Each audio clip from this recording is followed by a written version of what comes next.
Good evening. I am Satya Prasad, Managing Director of Smart Labtech Private Limited.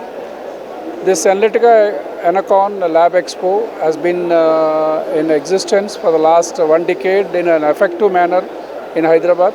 This is basically being focused on the pharma and analytical equipments which are related to pharma and food industry.